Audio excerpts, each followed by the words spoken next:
take a few of these mines, they opened up, they operated, they shut down. There was no story really to them. Okay? And this would have been the same thing if the explosion hadn't happened. Okay? So 189 men lost their lives, and for a little town like Hillcrest, it's quite significant. Up in the places there was no damage done, but when we got up in there, we found men there sitting there dead. Some of them never knew what had happened, I suppose. They heard the explosion and then the gas had killed them. And the trouble was getting those men out because their bodies were rigid, you see. If you was to die now and then stay, your body would stay like that rigid. You'd have to do something to straighten it out. In 1914, coal fueled the steam engines that powered the factories, locomotives, and steamships. The engines of the North American continent hungered for coal, and the better the quality, the more valuable. The insatiable appetite for energy in Canada and the United States created a vast army of miners. Tens of thousands of men burrowed in the absolute blackness of countless mines across the continent. In Western Canada, the Crowsnest Pass, which straddles the Alberta-British Columbia boundary just north of the Canada-United States border, offered rich and plentiful coal fields. Coal mining offered a moderately lucrative and desirable living despite the danger, health risks, and lack of income during the frequent strikes. But as occupations went, coal mining had proved itself one of the most dangerous. Miners died from rock falls, explosions, fires, suffocation, poisonous gas, and often after years of breathing coal dust from black lung disease. They died largely unnoticed at ones and twos day after day. While public attention was drawn to the large disasters, the ones and twos added up to many thousands. An American by the name of Charles Plummer Hill built the town of Hillcrest from the wilderness. Born in 1862 in Delaware, he began his career as a mechanic, but dissatisfied and restless, and like many young men of his day, he decided to travel west in search of opportunity. Hill became a United States Deputy Collector of Customs and inspector of 800 miles of boundary line between BC, Alberta, Montana, and Idaho. In his wanderings, he discovered large deposits of coal in the Crowsnest Pass. Not a wealthy man himself, Hill travels to eastern Canada to find investment money, and in 1905 begins operations of the Hillcrest Coal and Coke Company, 40 miles north of the U.S. border. By 1908, the Canadian Pacific Railway uses Hillcrest coal in its passenger locomotives from Brandon, Manitoba to Vancouver.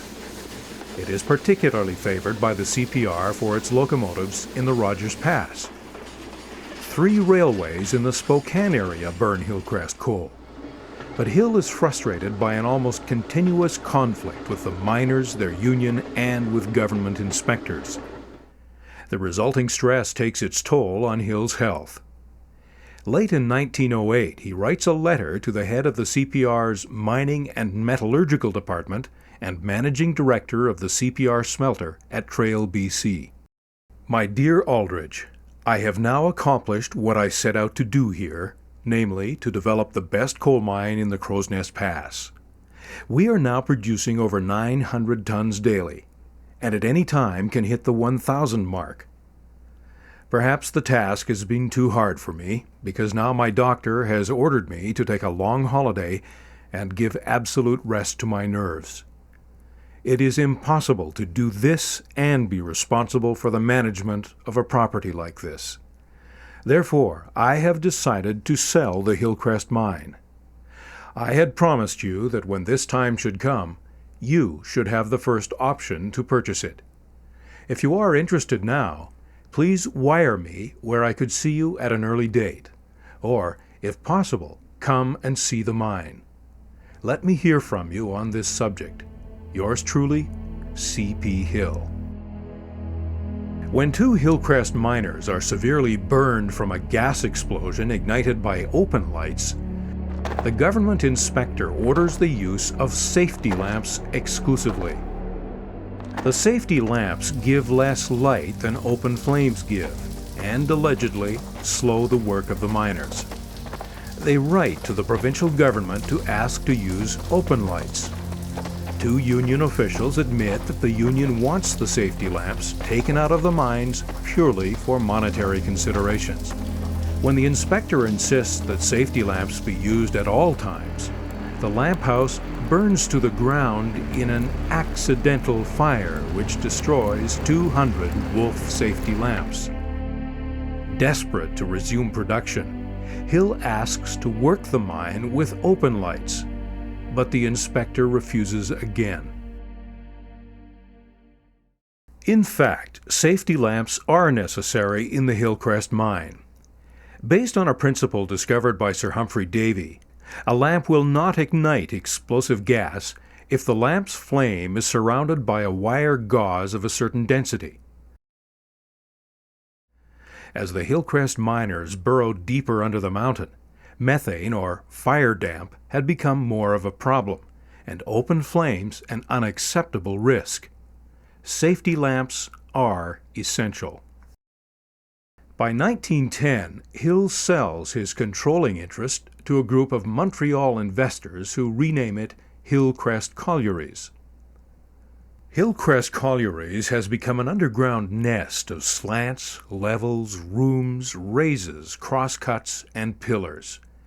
Miners enter and remove coal through two slants known as slants 1 and 2.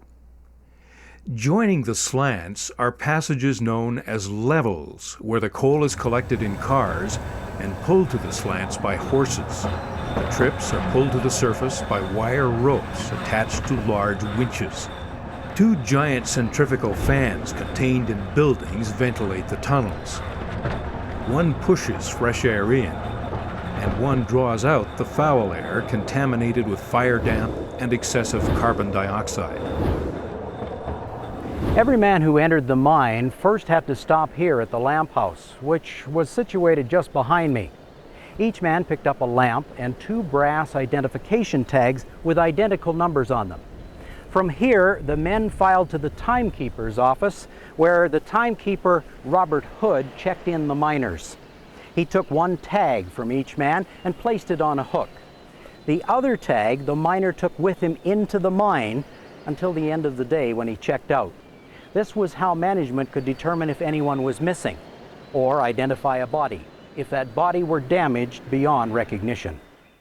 On June 17th and 18th, work stops in the mine because demand for coal is down, although inspections by the fire bosses continue. It's the job of the fire bosses to examine the mine for explosive gas, ensure that sufficient materials such as timber, steel rails, and brattice are on hand, and keep the time of the men. From the entrance here, the men walk through a 700-foot rock tunnel into slant number 1. At 7 a.m., when the morning shift of miners came on, fire boss William Adlam went off shift. During his inspection, he found two cave-ins and indications of explosive gas called fire damp, but no more than normal. He says later that he found enough gas to put his light out in 6 of the rooms, which he fenced off. He then posted his report as usual. As the morning shift of miners enters, fire bosses John Ironmonger and Sam Charlton inspect the miners' lamps and find them to be in good shape. Then Ironmonger enters the mine. He finds no traces of gas or cave-in. Everything is normal until sometime between 9:15 and 9:30 a.m. That's when it happens. We never discussed explosion. The kids never talked about explosion. We might have heard about explosion, but that's about all. We never sat down and discussed it, eh? Like we're doing right now.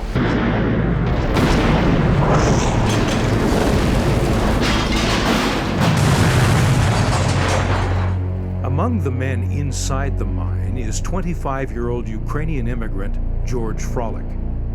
He has worked at the mine for 4 years. Frolic is deep inside the underground workings. Typically what happens with a methane explosion is that the methane is combusted, there's an explosion, and very often the methane exists in small pockets within the mine. And so it may be a relatively relatively controlled explosion that would be survivable. The problem with methane explosions is they kick up the dust on the mine floor and on the roof and everywhere else, and the dust in the mine is basically coal dust, which is pure carbon, and the pure carbon then becomes suspended in the air, and then this can ignite as well. Concussion knocked me down unconscious. The next thing I remember were the unearthly and inhuman cries of terror, pain, and the agony of death. It was difficult to breathe. There seemed to be no air. An intense heat hit me like a blast from a furnace. The force of the blast had extinguished the lamps. It was pitch dark. Cries of panic and pain were heard from all sides. Voices in various languages beseeched God for salvation and pleaded for help. The more experienced miners, who were still alive, tried to offer reassurances and quell panic. Some suggested that we remain calm and wait, as assuredly rescue teams would be dispatched promptly. Others advised trying to get out on our own, using the rails to guide us in the right direction. This counsel made more sense to me as breathing became increasingly difficult. Yuri Frolic, miner.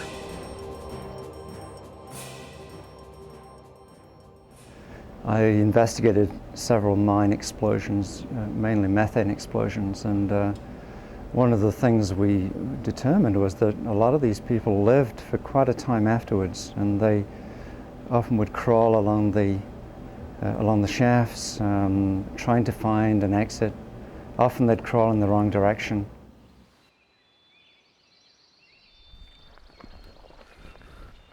This sinkhole is one of a series of holes that stretches back into the forest for a couple of 100 yards. It is the only indication that there was ever a mine shaft under here. Just 50 feet from here was the entrance to slant number 2. It was from slant number 2 that the only survivors of the explosion managed to escape. The explosion left slant 2 relatively intact, unlike slant number 1, which was blocked by fallen rock and timbers.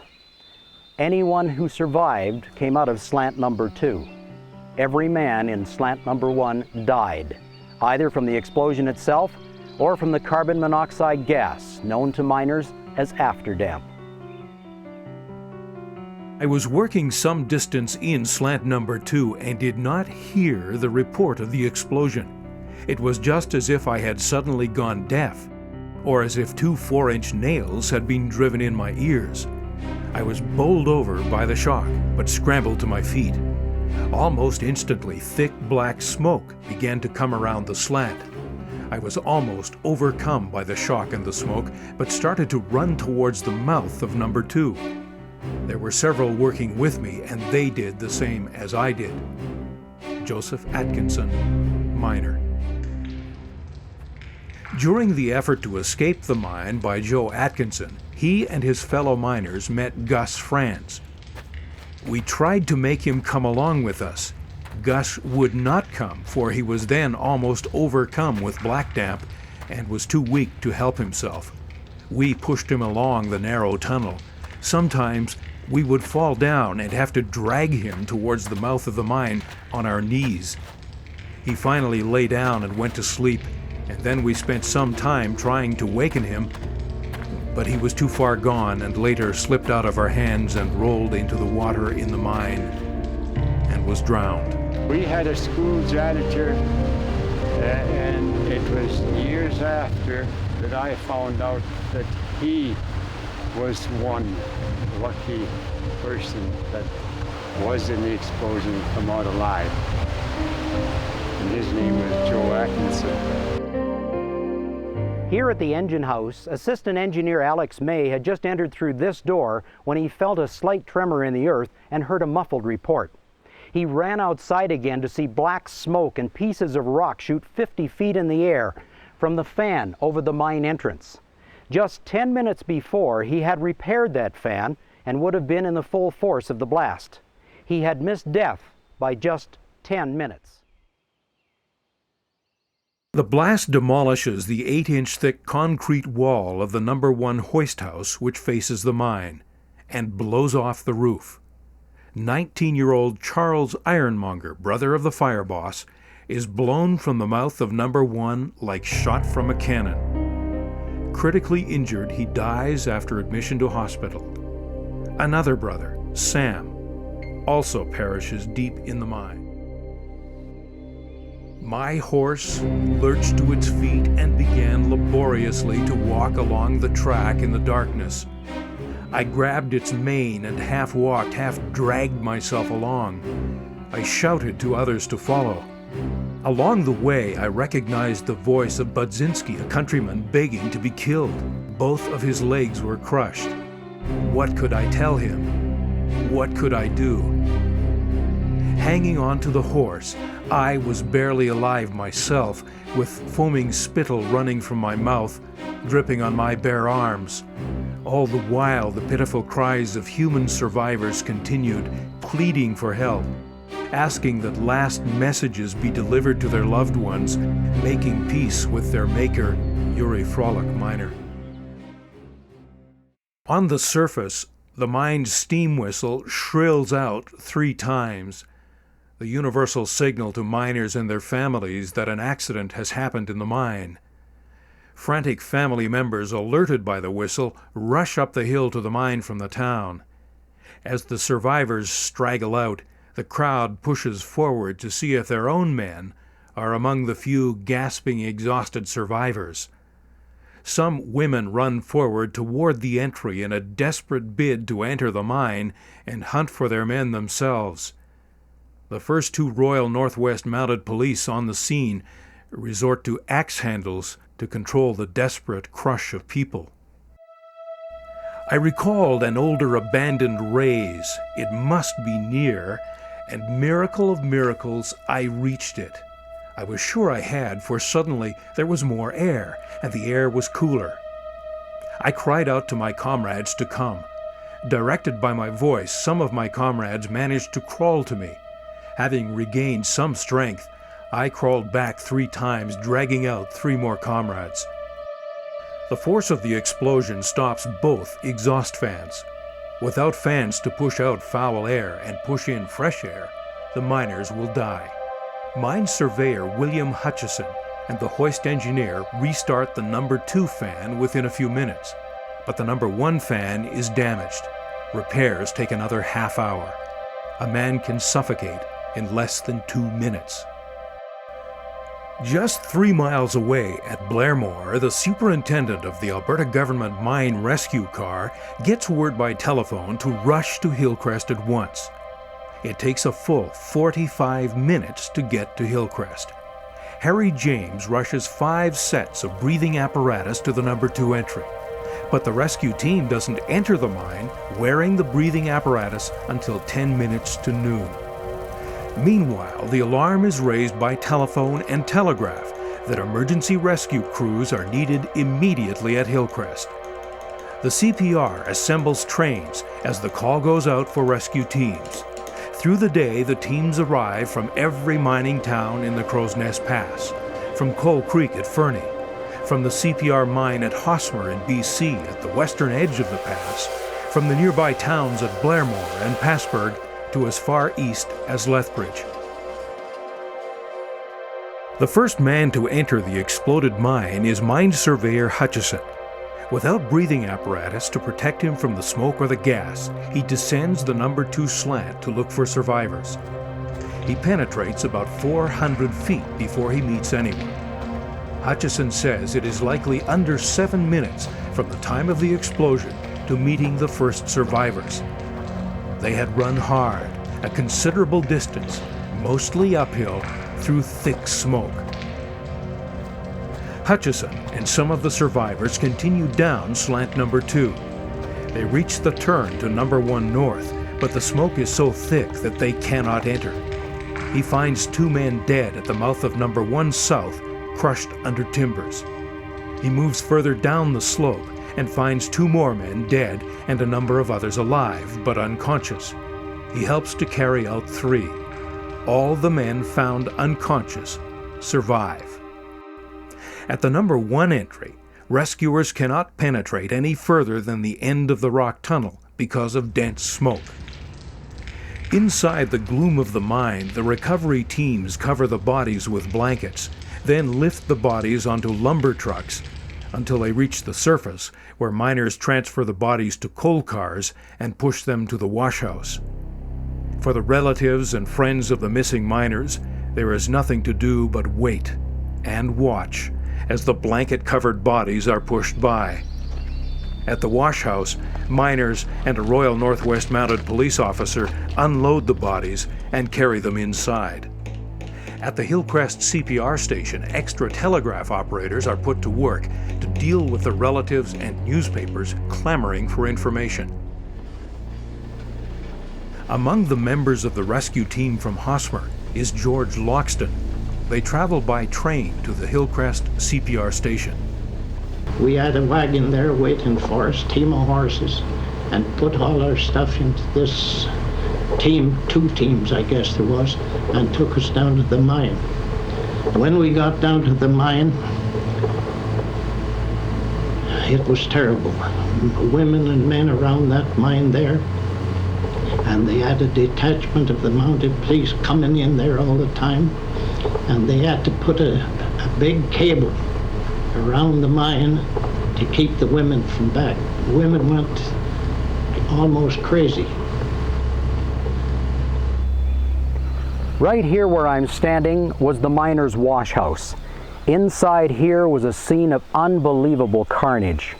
From the mine, the bodies of the dead miners were first brought here, where they were searched for identification tags, relieved of personal items, stripped of clothing, cleaned, and, if possible, identified. Some were burned horribly. Others were virtually ripped apart by the force of the explosion. All were covered with thick black coal dust. Once cleaned, the bodies were wrapped in white cotton donated by local merchants. This grim task was assigned to 2 members of the Royal Northwest Mounted Police, Corporals Meade and Grant, and to a rotating team of volunteer miners. These people worked here and toiled for 3 solid days. The Ukrainian miner George Frolic and his 7 companions are rescued after they collapse within sight of daylight at the entry. Later, among those who help identify and clean bodies in the washhouse are George Frolic and another miner revived with a pulmotor, Herbert Yeaton. By 3 o'clock in the afternoon, hope is abandoned that anyone is left alive in the mine. The only job for the rescuers is the recovery of bodies.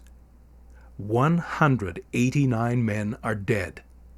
Only 46 men have escaped alive. Bellevue, Alberta, June 24, 1914. To the Officer Commanding D Division, Royal Northwest Mounted Police, McLeod. Sir, I beg to state that the men on duty in the washhouse night and day, mainly Corporal F.J. Meade, Corporal A. Grant, as well as Constable W.F.W. Hancock, who attended to the bodies as these were brought to the halls in town, did work that is hard to realize, and which earned for the force the praise of not only the citizens around, but officers of the Miners' Union, some of them being the rankest socialists and enemies of any police or military forces. And, as some officials of the local union were saying, we have no use for the police, but we cannot help respecting its members when we see them working under such trying conditions. The work of handling the mutilated and battered bodies to the number of 188 was a gruesome job, and I believe the men who did this work deserve recognition for their services. I have the honor to be, sir, your obedient servant, Kristen Junget, Inspector, commanding Pincher Creek Sub-District. When we come out, we had to go to the washhouse, that was the only warm place, and it was cold. And you know, those bodies was burnt, and the smell of that was terrible, and we had to stay there because it was warm. If we went out, perspiration, everything, we'd freeze. Among those killed is 25-year-old miner John Hood. He's one of the most active lodgemen in Hillcrest, exceedingly popular with miners and townspeople. As a boy, Hood had been one of the 17 miners trapped in the mine at Frank in 1903, when the massive slide covered the entrance and the town of Frank. The 17 miners, in a desperate bid for life, had managed to dig themselves free. But this time, deep inside the Hillcrest mine, John Hood does not escape.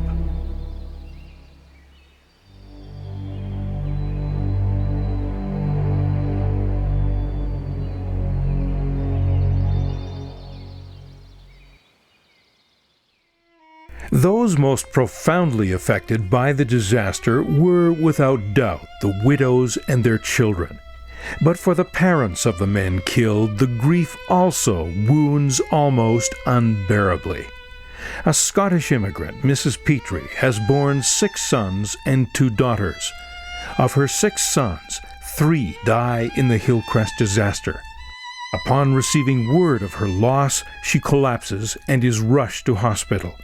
She recovers, only to suffer the death of a 4th son, later from wounds suffered in the Great War. One of the men inside the mine at the time of the explosion is a Belgian immigrant. At the request of another miner, Alphonse Housdens has traded shifts.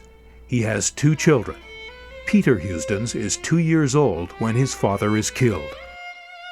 We all got to go someday, but this is what really hurts, because I did not know him or see him.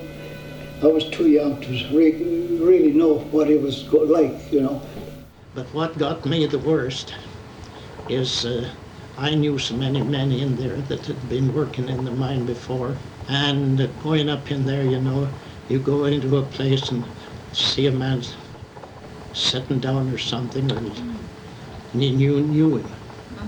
I knew some of these men, and that kind of makes you feel funny.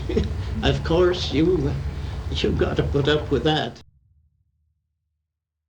From early on Friday morning until late on Saturday, the miners in the little town of Hillcrest who had lost brothers, sons, or pals rushed into the bar rooms of the different hotels and endeavored to kill their grief by drinking themselves into a stupor.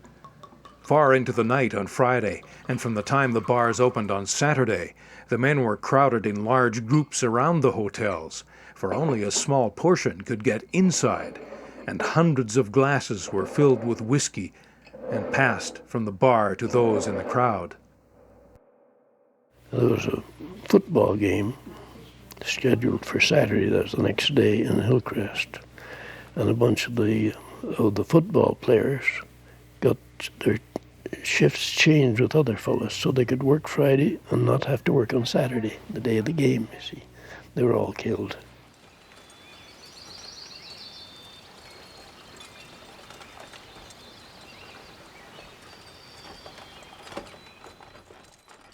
George Cruikshank is asked to supervise the identification of bodies. They were wrapped in cotton, which they got from my store. They stripped the store of flannelette and cotton and all that sort of stuff. And the bodies were wrapped in that and brought down to the Union Hall and laid on the floor in the Union Hall. And there was a hall above our store, the Masonic Hall. There wasn't room in the Union Hall, so they brought the rest of them down to our hall. Took the carpet up and cleared it up for them and let them put them there, and both halls were covered with bodies. The first of the large funerals is held on Sunday, the second day after the explosion. Shortly before noon, a wet snow begins to fall. The wind swirls dust, or sharp-driven flurries of sleet and snow. Coffins are placed in their boxes and loaded into wagons for the journey to the graveyard. The procession starts at about 2:30 p.m. Mourners follow the wagons along the crowded streets. In this still-used cemetery at Hillcrest rest most of the 189 men who died in Canada's worst mine disaster. They were buried in two large mass graves, fathers next to sons, brother beside brother, friend next to friend. In some cases, relatives objected to the mass burial and insisted on individual graves. Others were taken to hometowns. The mayor of Lethbridge, himself a recognized mining expert, rushes to Hillcrest to see what can be done for the families of victims. W.D.L. Hardy is appalled by what he discovers. The day of the explosion had been payday for the miners, but in the chaos of the disaster, Hillcrest Collieries fails to issue checks, and families of miners, even those who survive the disaster, are soon short of supplies. Hardy returns to Lethbridge and convinces the city council, business owners, and citizens of the city to send 2 boxcar loads of supplies to the devastated town, in addition to $1,000 cash for a general relief fund. In the aftermath of the explosion and deaths of 189 men, one question had not been answered. What caused the explosion in the Hillcrest mine?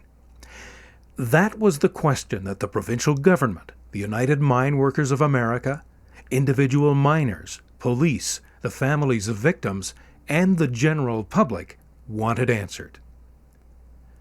But on June 26th, a small article appears in the Lethbridge Herald, a newspaper widely read in the Crowsnest Pass.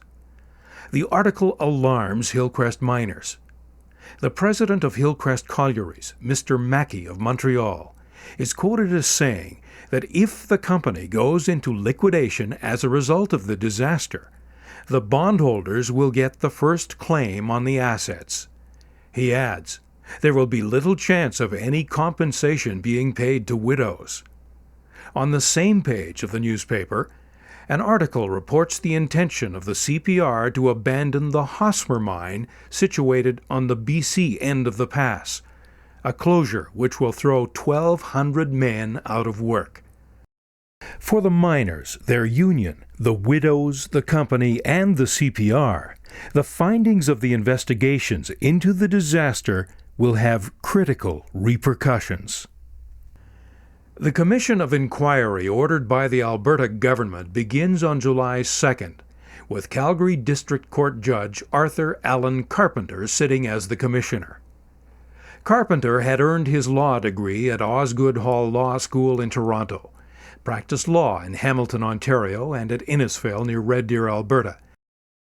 The Masonic Hall on the second floor of the Cruikshank Burnett store is crowded as the commission opens. This is the same room in which the bodies of dead miners had lain in rows on the floor, wrapped in white. The same room whose walls had absorbed the quiet weeping of relatives. Present are union leaders, company executives, and government mines officials. They provide a list of witnesses for Judge Carpenter.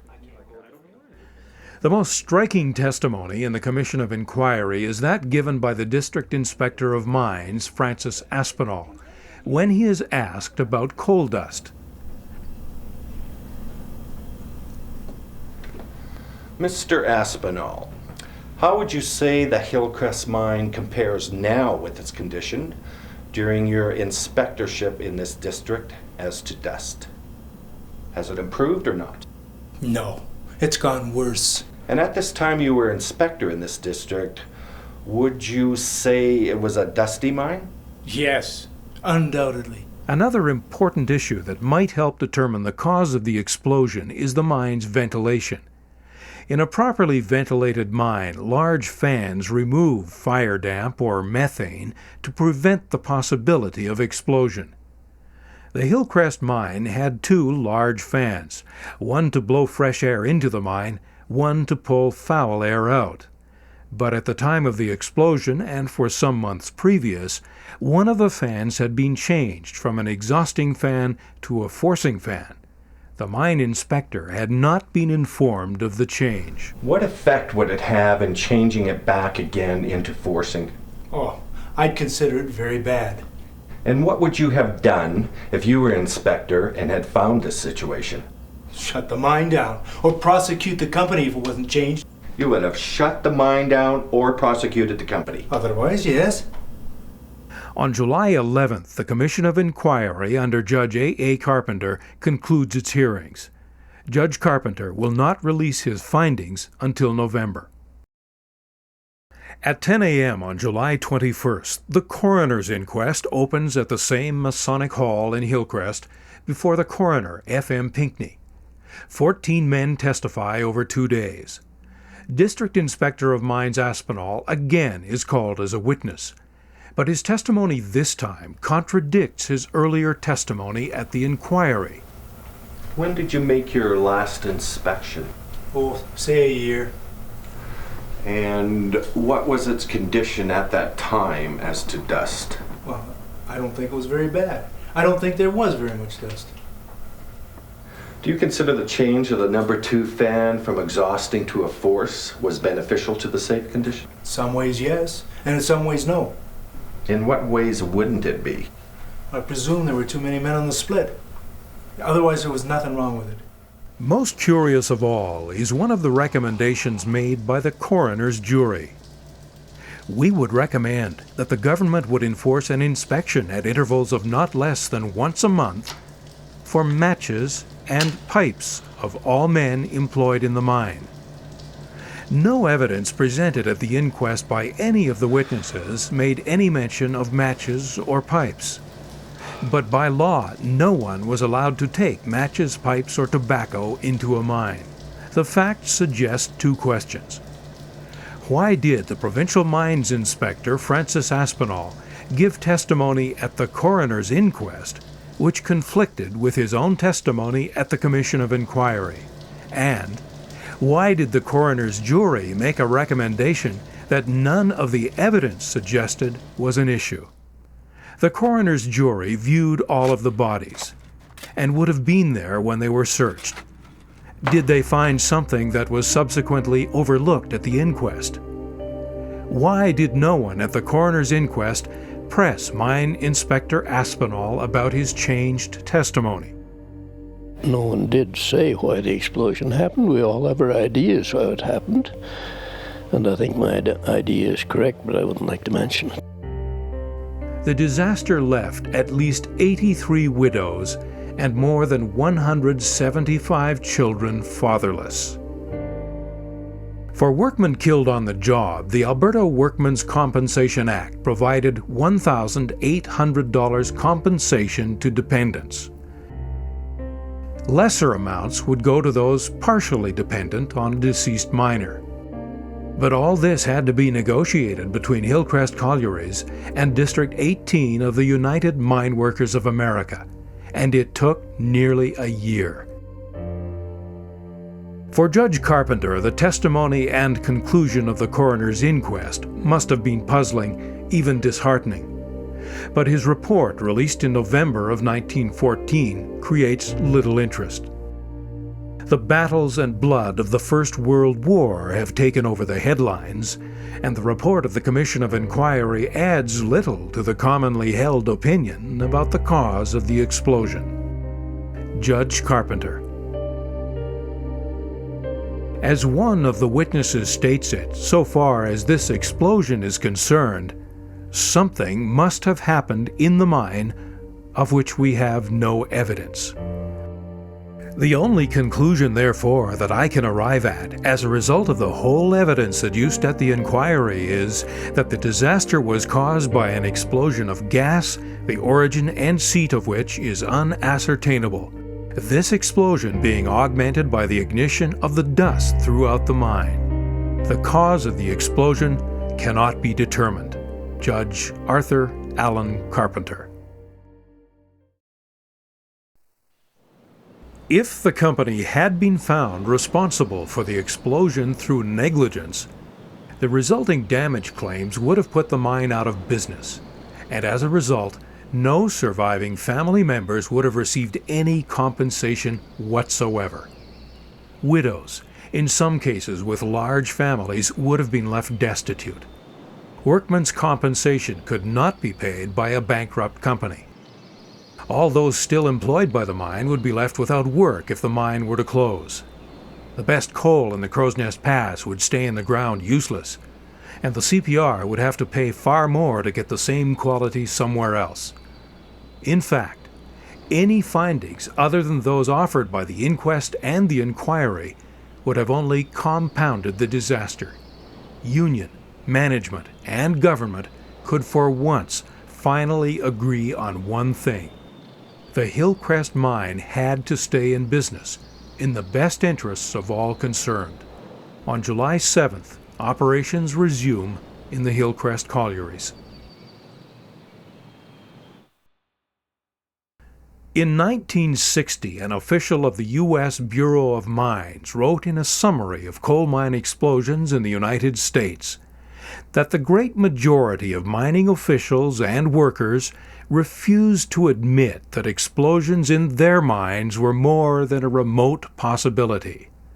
And coroners' juries ordinarily brought in verdicts that no blame could be attached to anyone for the explosions. On the other hand, the most common cause by far of coal mine explosions in the United States, even into the 1950s, was open lights and smoking. In September of 1926, another massive explosion rocks the Hillcrest Collieries. But this time, only 2 men are inside the mine, and both are killed. The explosion is blamed on sparks caused by a fall of rock, which ignites a fire-damp explosion. Likely, we will never know with certainty the cause of the 1914 disaster. The evidence which suggests a cause is circumstantial. But one thing is certain: it was men, careless, hurried, indifferent, or ignorant, who failed each other and their families. By the late 1930s, just as horses have lost their command of the roads, coal is no longer king. Demand has withered, and Hillcrest no longer produces the high-quality coal that it once did. The mine slides into unprofitability and eventual bankruptcy. The last shift leaves the mine in December of 1939. On November 29th of 1940, the same year that the mine is sealed up forever, 78-year-old Charles Plummer Hill, the founder of the Hillcrest mine and town, dies on a vacation at Pasadena, California. His body is shipped to his home in Victoria, BC for burial next to his wife. One body is never recovered from the Hillcrest mine. The 1914 explosion shatters rock from the roof of the mine and buries miner Sidney Bainbridge. Because recovery of the body is considered too dangerous to undertake, he's left where he dies. The body of Sidney Bainbridge lies to this day beneath the rock of the Hillcrest mine. Every year on June 19th, citizens of the Crowsnest Pass celebrate the lives of the men who died in the Hillcrest disaster and remember their deaths. Children are reminded as they walk the same ground as the old coal miners did, beneath the same mountains, that civilization exacts a price. They tread the same path that the dead miners of Hillcrest took to their graves in 1914 on horse-drawn wagons. The all but unbearable grief has faded, and with it the unwillingness born of pain to talk about what happened and to hear the story. Rick Patron grew up in Hillcrest, and as a child knew the sons of George Frolick, survivor. We should discuss it and talk about it. You take a few of these mines, they opened up, they operated, they shut down. There was no story really to them. Eh? And this would have been the same thing if the explosion hadn't happened. See? So 189 men lost their lives. And for a little town like Hillcrest, it's quite significant. The Hillcrest mine is finished. The miners gone, like the coal they dug. But still, seams of the stuff that gave focus to their lives and which powered the building of a civilization lie buried like thick undulating blankets beneath the rock of the pass. It will stay there perhaps forever, and the ghosts as well of the pass mines, bonded each to the other, inseparable.